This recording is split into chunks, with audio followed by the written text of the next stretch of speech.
Hi guys, my name is Damian Keys and today we're going to look at 15 essential tips for your band's social media, how you can build your audience and build your online presence. Number 1, find the right platform for you and your skill set. You don't have to use every single social media platform. What you need to do is build an audience on one platform. And whether that's Instagram or Snapchat or Medium or YouTube or Facebook, it doesn't matter which it is. It's about building an audience that works for you. If you are uncomfortable behind the camera, then that's fine. There's plenty of social media platforms out there that will work for you. Maybe podcasting, maybe writing, maybe pictures on Instagram. It's about finding the right platform that allows you to engage with your audience. Number 2, content is king. I know it's obvious, but the better content you make, the more engagement that you will get back. And this is about triggering emotion in people. Whether your music is angry and it's like Pantera,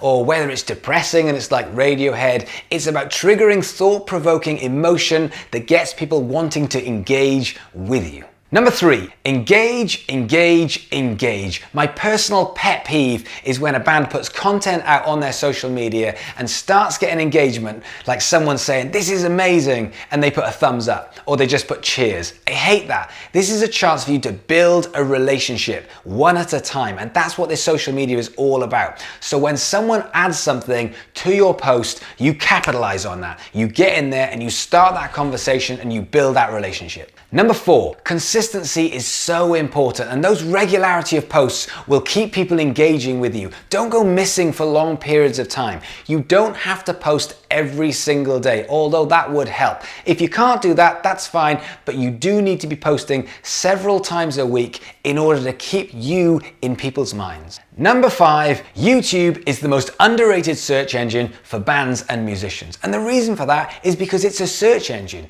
Whereas most social media will push lots of content and it's up to you to decide what you want to watch, depending on the thumbnail. YouTube is a search engine. In fact, it's the second biggest search engine in the entire internet. Number 1 is Google. If you want to find something like a plumber, you go to Google. However, if you want to be entertained, you want to learn something, you want to watch something, you will go straight to YouTube.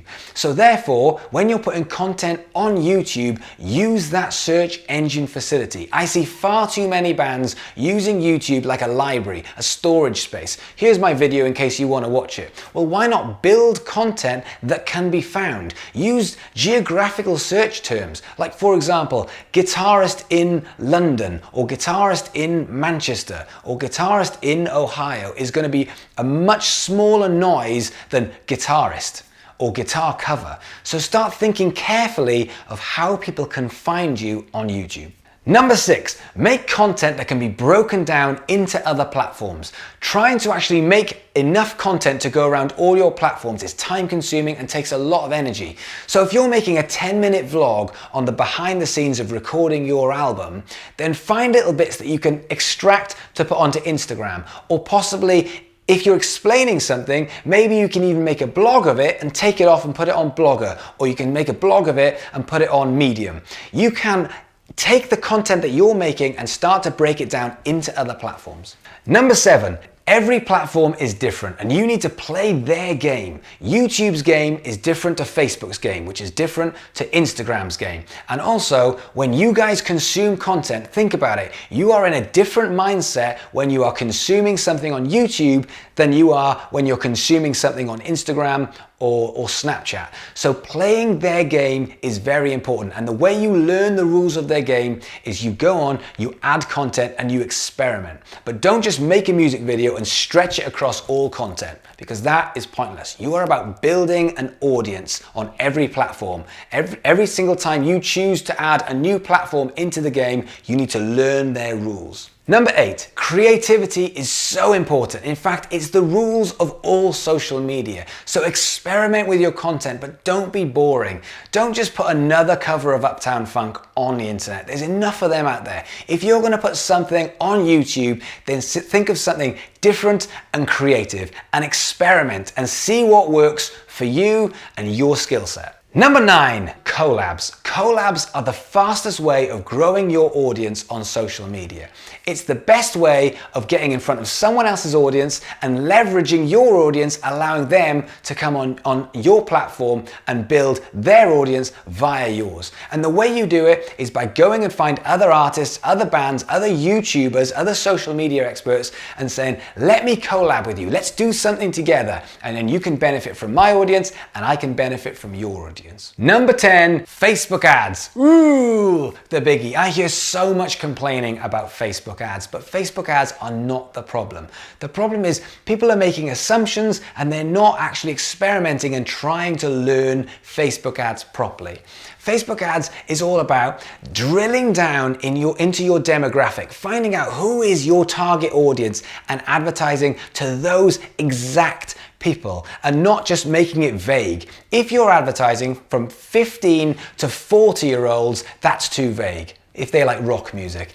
If you're into rock music, if you're saying our target audience is 15 to 20-year-old males who live in this area that like these 3 bands, now that is being specific.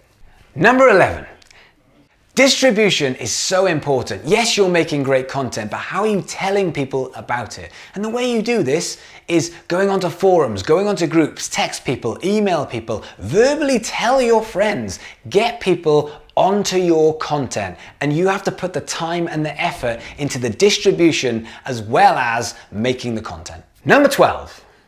Live is your new stage. Social media companies are spending millions upon millions on developing and advertising the live side of their game. Facebook Live, Instagram Live, YouTube Live, Periscope. It is a huge thing. And talking about playing the game, these companies want you to use their live facilities, and it is an amazing facility. Whether it's performing something live, this is a way of getting to your audience, and your audience will appreciate it because your audience will always understand that live is more exciting than something that's been prepared. So utilize live, use it regularly. Number 13. How much content is too much content? I hear that a lot. I don't want to piss people off by putting too much stuff out there. Well, let me tell you something. It's very, very difficult to put out so much content that your audience goes, "Oh, enough! I don't want to see you anymore." All that happens is bands put out shit content, and that is very, very different from putting out too much content. Look at somewhere like the Lad Bible. They'll post stuff every 40, 45 minutes, and they've got 15, 16, 17 million people who like their Facebook page. All it means is people go, I won't watch that now, I'll watch it later. Some people will consume a little bit, some people will consume all of it, but people are prepared to stick with it when the content is good. So make plenty of content. And number 14, we are in the building relationships game, one at a time. We're not into what I call push media, where we try and get the message across to everyone at all times. Buy my t-shirt, buy my CD, come and see me play live. It's just me, me, me, me. And that's not what we're about. What we're about is making content which allows our audience to enjoy it and want to engage, and then we build a relationship. Don't be scared of playing a game one person at a time. This is about building 1 million relationships one by one. And number 15, we're in this for the long-term game. Don't think this can be done in a week or a month. This is going to take a long time. But we are building foundations for the future, even if it's for the next band, even if it's for your music career that's going to last you 50 years. Don't forget, if you're 20 years old, you're not going to retire for 45, 50 years. This is the long-term game that we're playing. So stop trying to make everything happen in a week or a month, and let's play the big game. And that's my 15 essential tips for your band's social media and your music career. Thanks so much for watching. I would love it if you'd hit that like button, hit that subscribe. That means the world to me. I make daily videos on strategies for the music industry, so hopefully I'll see you guys tomorrow. We did it!